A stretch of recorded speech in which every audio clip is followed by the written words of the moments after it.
Resolusi hidup sehat di tahun 2022 adalah 2022. Pertama, nikmatilah 2 kali asupan sayuran dan 2 kali buah dalam menu setiap hari. Yang kedua, tidak merokok lagi. Dan jauhi makanan bersantan dan gorengan, serta hindari junk food serta makanan jeroan. Yang ketiga adalah yaitu berjalan kaki paling sedikit 20 menit dalam setiap hari.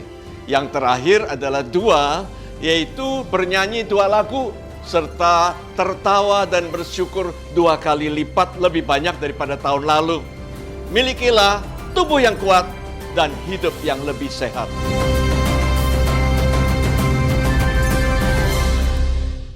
Shalom warga kerajaan, bagaimana kabar Anda hari ini? Senang sekali bisa berjumpa dengan Anda kembali bersama saya Roy Setiawan dalam program podcast GPI Rock Surabaya Kingdom Insight is Gift for You.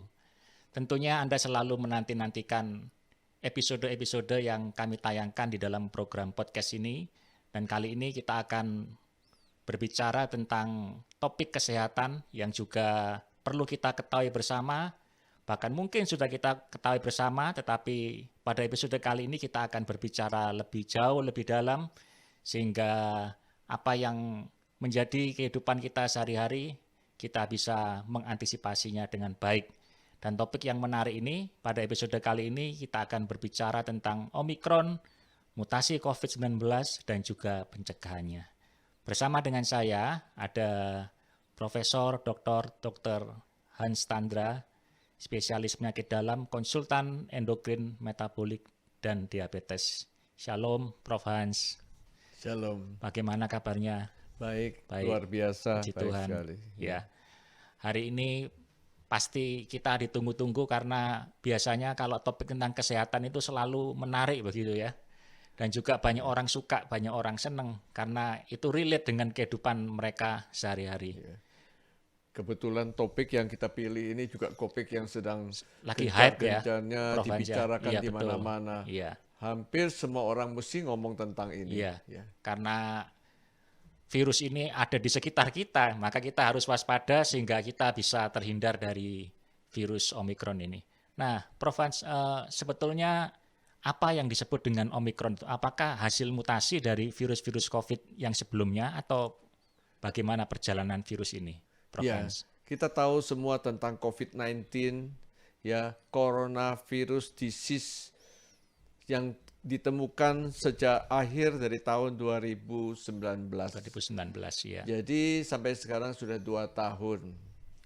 Ya, awal daripada tahun 2020 oleh WHO dinyatakan sebagai pandemi, artinya seluruh dunia akan terkena.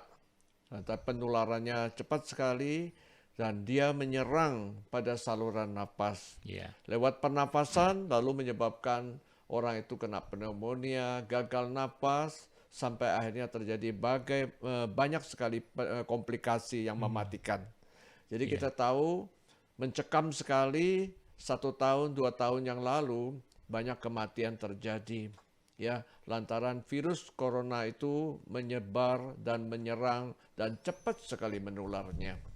Nah, sekarang dengan upaya daripada semua orang melakukan vaksinasi, melakukan protokol kesehatan, dan kita bersyukur sekarang reda pada akhir daripada tahun 2021. Itu reda sekali, sudah boleh dikatakan semua orang kendaraan sudah jalan, orang-orang sudah buka toko, kegiatan seperti sehari-hari sudah jalan seperti biasa. Sepertinya tidak ada virus, ya. Prof. Hans, ya. Tampaknya seperti tidak ada virus, tapi WHO tetap mengingatkan supaya protokol kesehatan itu dijalankan.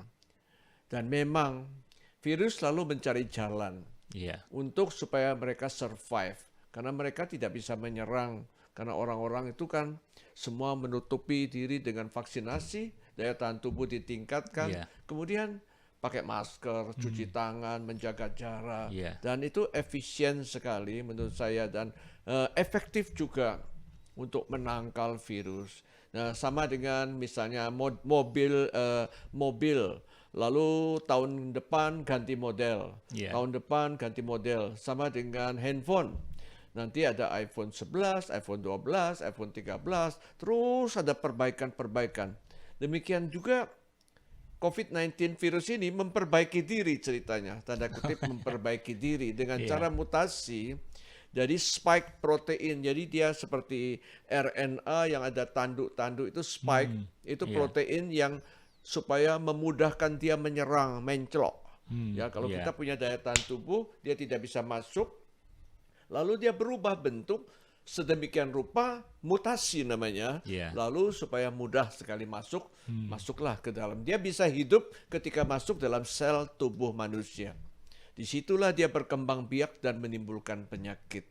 Nah, itu namanya mutasi. Iya. Jadi mutasi itu sebetulnya adalah suatu keadaan yang fungsional, yang fisiologis, sebetulnya normal. Virus itu berubah. Zaman dulu Iya. ada flu, tiba-tiba ada flu Hong Kong, nanti ada flu babi, nanti macam-macam flu. Sama dengan ini corona, sekarang keluar Omicron. Iya. Jadi sebetulnya mutasi virus itu adalah sesuatu yang wajar, Prof ya, Sebetulnya wajar. dan terjadi. Ya, Termasuk juga pada virus COVID-19 ini ya. ya, dia kan ingin hidup, jadi dia terus Makanya bermutasi berkembang terus ya. lagi. Iya. Ya.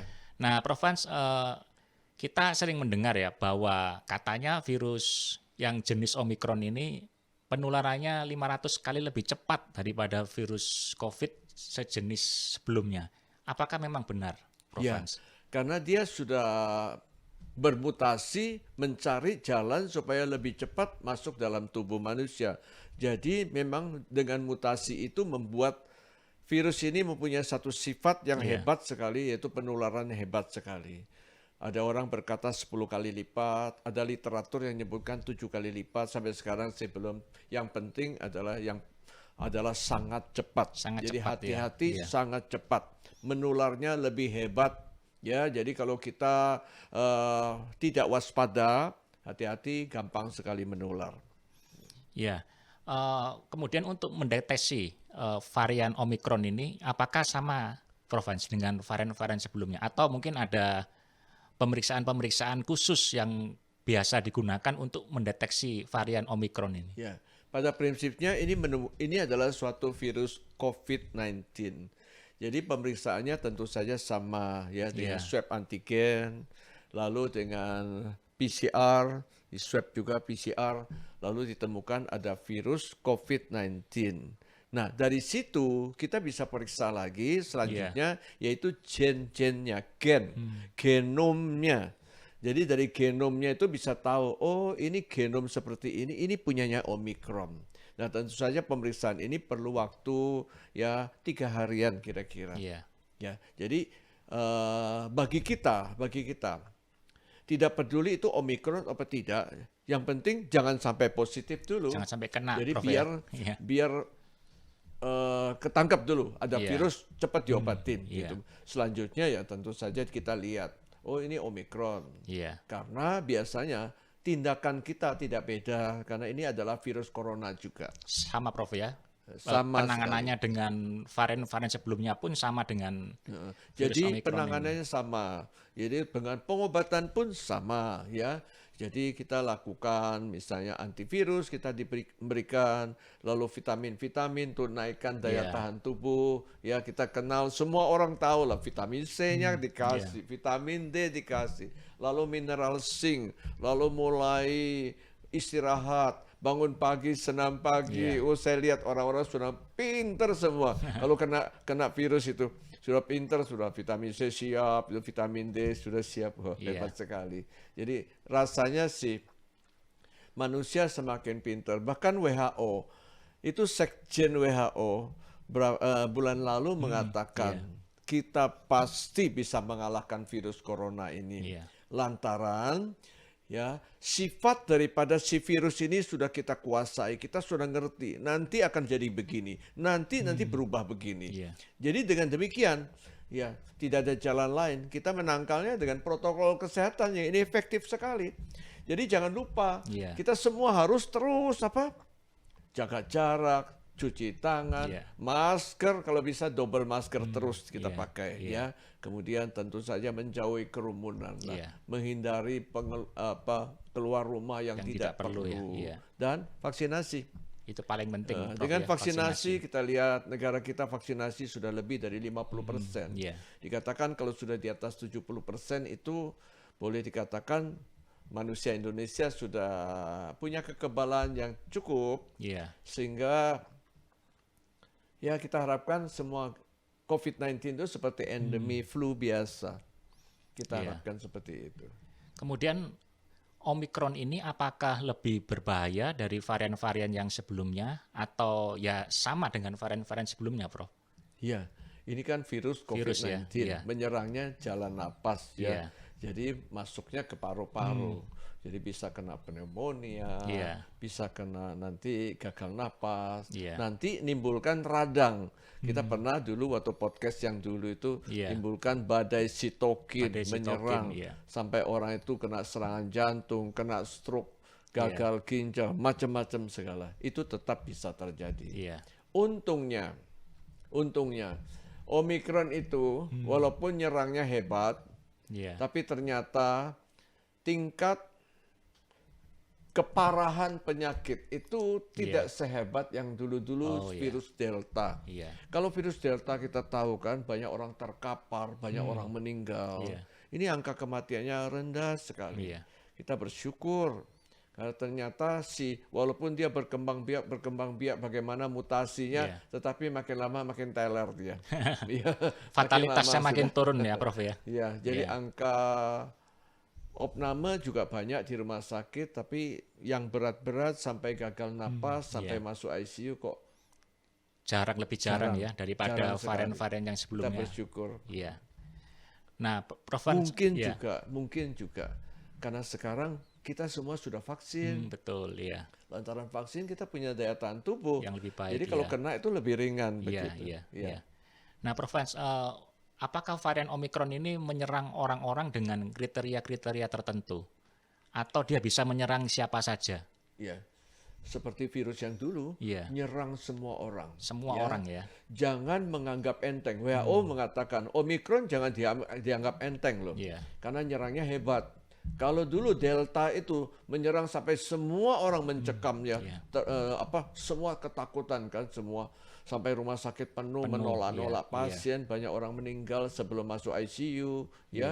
Nah ini kalau nyerangnya hebat sekali sampai berapa puluh kali, ratusan kali lipat, tentu saja semua orang bisa kena loh. Iya.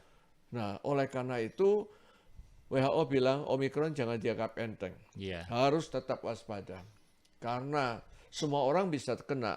Iya. Ya, yang bahaya, yang ada kasus kematian itu karena ada Ada komorbid. komorbid ya. Ya, kita tahu komorbid apa? Darah tinggi, diabetes, punya jantung, punya ginjal, apalagi kegemukan, Iya. perokok itu bahaya sekali. iya. Jadi dari dulu sudah 2 tahun yang lalu suruh berhenti rokok, saya lihat masih ada orang yang senengnya berokok itu ya. Rokok itu merusak mukosa saluran napas. Jadi rusak, nggak bisa menangkal masuknya Menangkal virus itu. ya. Jadi kalau masuk, apalagi paru-parunya sudah jelek gitu, lalu pneumonia, lalu tambah lagi nanti penyakit ini, penyakit itu, daya tahan tubuh kan turun, walaupun sudah vaksin loh, masih tetap bisa kena dan bisa mati. Iya. Ya, ada kasus kematian, catatan ada, walaupun rendah ya, tapi ya tetap kita protokol kesehatan jangan Iya. lupa. Jadi kita tidak boleh menyepelekan, Tidak boleh menganggap enteng. menyepelekan. Wah, Omikron ini lebih rendah fatalitasnya, lalu kita bisa lebih bebas untuk beraktivitas. Itu yang berbahaya, Prof ya. Iya. Jadi kita harus tetap menjaga ya. Iya. Waspada, ya jangan dianggap enteng. Walaupun kelihatan, enteng kok isolasi mandiri di rumah aja. Nanti aku cuma minum vitamin. Bahkan di Amerika katanya minum vitamin aja tanpa obat antivirus juga. Akhirnya, ya itu mereka kan sudah kuat karena vaksinnya hebat-hebat itu. Iya. Vaksinnya sudah 3 kali semua. Vaksin kita kan vaksin yang lemah-lemah, ya antibodi kita mungkin tidak sebanyak mereka. Jadi tetap kita harus jaga, Iya. waspada. Nah, Prof Hans, untuk pencegahannya supaya kita tidak terkena varian Omikron ini, selain kita menerapkan protokol kesehatan yang ketat, kira-kira ada hal-hal apa lagi yang perlu kita ketahui supaya kita terhindar dari varian Ya, Omikron ini? ada 3 hal saya bilang. Ya, Pertama, protokol kesehatan kan. ya, Ya, kita pakai masker, kemana-mana pakai masker, virus tidak bisa masuk kan. iya, Ya, maskernya double, jangan pernah lepas masker. Ya, misalnya ke tempat umum, terus diam-diam kita minum air, lalu buka masker. Siapa tahu virusnya masuk. Jadi jangan mencoba-coba misalnya makan di luar, buka masker. Itu jangan terjadi. Karena orang berseliweran. iya, Ya, kan ada pasien, saya tahu ada pasien saya kena Omikron, nginepnya di mana? Hotel bintang 5 loh. Bawahnya itu mall. Dia kalau cari makan, pasti kemana? ke mall. Pasti ke mall. Sampai di mall gimana? Buka masker dia. masker. Orang lain nggak tahu Iya, karena dia nggak panas. Istirahat dia di Iya. hotel. Tidurnya di hotel, turunnya ke mall. mall. Iya. Bayangkan itu kemana-mana bisa Virusnya nular. bisa tuh. menularkan ke orang lain Dan ya. orang lain tidak tahu bahwa Iya, dia itu betul. tenang-tenang, sehat-sehat, Iya. bajunya bagus, ya ngobrol-ngobrol lagi, Iya. bahkan mungkin teriak-teriak nanti, waduh nyemprot kemana-mana, ya. Pakai masker, jaga jarak, cuci tangan, apalagi jauhi kerumunan, Iya, hindari bepergian yang tidak perlu. Iya. Itu pertama. iya, Kedua, vaksinasi itu harus lakukan booster. Iya. Kita sudah 2 kali booster lagi. iya, Nah, ya, merek apa saja boleh. Banyak sekali orang bertanya, dokter saya pertama Sinovac, kedua Iya. Sinovac, ketiga apa harus Sinovac? Tidak, semua merek boleh. Apa yang didapat? Oh, katanya merek ini bisa begini, merek itu bisa begitu. Jangan dengarkan itu. Iya. Semua vaksin yang sudah di-approve oleh WHO, sudah Iya. diizinkan oleh Balai Pemeriksaan Pengawasan BPOM, Obat ya. dan Iya. Makanan, ya BPOM, Iya. ya pasti aman. iya, Ya, perkara nanti ada cerita ini itu hanya mungkin 1 di antara 100.000. Jangan jadikan itu lalu patokan ya, lalu patokan, kemudian kita lalu kita menghindar ketakutan. ketakutan ya. Baca literatur, ya semua sudah diteliti. Jadi semua merek lakukan. Vaksinasi itu perlu. Antibodi kita kalau banyak sekali, virus datang tidak akan terjadi yang berat. Bahkan bisa kita tangkal, mungkin tanpa gejala, mungkin Anda sehat-sehat saja. Itu kan luar biasa. Ya. Yang ketiga, Iya, Prof. badan kita dikuatkan. Gimana badan kita dikuatkan? Tentu saja kita dapatkan asupan makanan-makanan yang sehat. Iya, Apa makanan sehat? Vitamin, mineral. Ya, vitamin C, vitamin D, dan mineral. Dari mana vitamin C, vitamin D, dan mineral atau antioksidan untuk menangkal infeksi? Itu banyak orang lalu cari suplemen A, suplemen B, vitamin C, vitamin D. Jangan. Kita cari yang sehat, yang Tuhan sudah sediakan. iya. Sayur dan buah. Sayur dan buah. Ya, Ya. tiap kali kita makan jangan lupa sayurnya kalau bisa 1/3 porsi kita. Sayur apa saja, warna-warni. Bahkan sayur itu kalau bisa aneka warna, dikatakan rainbow menu, menu pelangi. Itu warna-warni, bukan main antioksidannya, vitamin mineralnya komplit. Lalu kalau bisa banyak hijaunya. Ada istilah begini, green is the king of vegetables. Jadi banyak hijaunya. Iya. Cari brokoli hijau, cari buncis, cari kacang panjang, cari bayam, cari sawi, sayur macam-macam. Pagi makan sederhana, makan pecel, ya. Siang capcay. Nah, restoran terus tuh. Sayur terus Ya. Jangan makan di restoran katanya. Bawa pulang.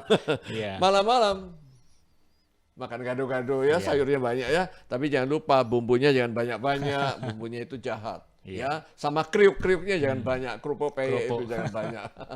Lalu makan. Lalu buahnya juga banyak. Buah kalau bisa 2 asupan tiap hari. Iya. Dan kita ada buah, ada sayur. Vitamin C sudah dapat. Vitamin D dapat juga dari sayur dan ikan, makan ikan. Lalu apalagi zinc misalnya, itu dari sayuran. Iya. Kemudian apalagi kita hindari makanan yang jahat, santan, gorengan. Apalagi jeroan. Jeroan, iya. Daging mungkin kita switch ke ikan. Karena daging kalori terlalu besar, apalagi kalau ada diabetes, ada kolesterol, ada gemuk, lebih baik kita cari ikan laut. Iya. Ya. Kemudian jangan lupa gerak badan. Satu hari 30 menit sederhana, 2 kali 15 menit, atau 3 kali 10 menit, atau 1 kali 30 menit. Satu hari 30 menit cukup aerobik jalan sederhana saja. Ya, ditambah lagi jemur matahari. Ya, kemudian apa lagi? Nyanyi dan ketawa, ngucap syukur. Karena ternyata nyanyi, ketawa itu olahraga kita. Olahraga napas tuh nyanyi. Dan ketika kita nyanyi, kita hatinya senang, itu endorfin naik, bukan adrenalin. Adrenalin itu menimbulkan stres hormon, itu stres hormon. Sehingga orang itu gampang sakit. Tapi kalau hati gembira adalah obat yang manjur, betul, endorfin naik. Endorfin itu 200 kalinya morfin loh. Kita jadi segar sekali. Jadi betul-betul Tuhan katakan hati gembira itu luar biasa. Jadi kita kuat. Tidur yang cukup, jangan tidur larut malam, bangun pagi. Wah, sebetulnya hidup sehat itu, cara makan sehat itu tidak perlu ongkos. Jalan kan nggak bayar kan? Betul. Nyanyi nggak bayar, ketawa nggak bayar, minum air putih nggak bayar. Apalagi jalan kaki nggak bayar. Semua sudah disediakan Tuhan, Prof. Ya. Nggak usah bayar, jadi nggak usah macam-macam. Tapi kalaupun seandainya kita mengkonsumsi suplemen gitu, sebetulnya boleh ya, tapi jangan berlebihan, Prof ya. Kalau kita kena sakit, itu vitamin C, vitamin D dosisnya tinggi. Tapi kalau kita sedang sehat, tidak sakit, vitamin C kebutuhan manusia satu hari cuma 50 sampai 75 miligram. Banyak orang minum sampai 500 miligram, 1000 miligram. Itu kalau kebanyakan dibuang kemana? Buang kan oleh tubuh, buangnya ke ginjal, berat kerja ginjalnya. Vitamin D kebutuhan 1000. Nah kalau makan sampai minum sampai 10.000 misalnya, itu kan untuk orang COVID. Nah kebanyakan pasti buangnya ke ginjal juga. Kalau ginjal terus dibebani dengan beban yang begitu berat, lama-lama fungsinya menurun, memberati kerja ginjal. Jadi sebaiknya memang kita kembali lagi ke sayur dan buah dan sayur, apa yang sudah buah, diciptakan makan ikan, jauhi santan gorengan, gerak badan, nyanyi, ketawa, tidur nyenyak, jalan pagi gitu, jalan gerak badan, minum air putih. Termasuk jangan stres ya, Prof ya. Ya itu termasuk nyanyi, ketawa, jangan stres. Terus dengarkan podcast ini, kan ini dengarkan ini membuat Anda ketawa pasti. Iya betul ya. Prof Hans, apakah kalau kita memprediksi ya, apakah di kemudian hari varian COVID ini bisa bermunculan yang baru-baru lagi atau seperti apa, Prof? Kira-kira kemungkinan tetap ada ya. Sama dengan flu. Flu kan tidak pernah habis kan? Diam-diam orang kurang tidur, masuk angin, bersin-bersin, lalu demam, flu ya. Flu itu kan terus berubah, nanti flu ini ya. Jadi bisa terjadi. Ya. Namun yaitu seperti yang dikatakan oleh Sekjen WHO. Karena kita sudah tahu polanya itu, kita bisa menangkalnya. Kita bisa mencegah, makin lama memang seperti di Inggris katanya, saya dengar sudah dianggap sebagai endemi, jadi seperti orang flu-flu biasa. Ya. Jadi tidak khawatir, tapi tetap waspada. Jalani protokol kesehatan dan lakukan jalani gaya hidup yang sehat. Prof Hans, mungkin ada closing statement untuk kita semua yang menyaksikan acara podcast ini. Ada pesan-pesan yang penting dari Prof Hans untuk kita lakukan supaya kita bisa terhindar dari COVID-19, apapun jenisnya, kita harus bisa menjaga kesehatan kita. COVID-19 yang sekarang itu Omicron itu menyebarnya lebih cepat, lebih dahsyat, ya, sehingga karena cepat sekali, hati-hati kita bisa tertular.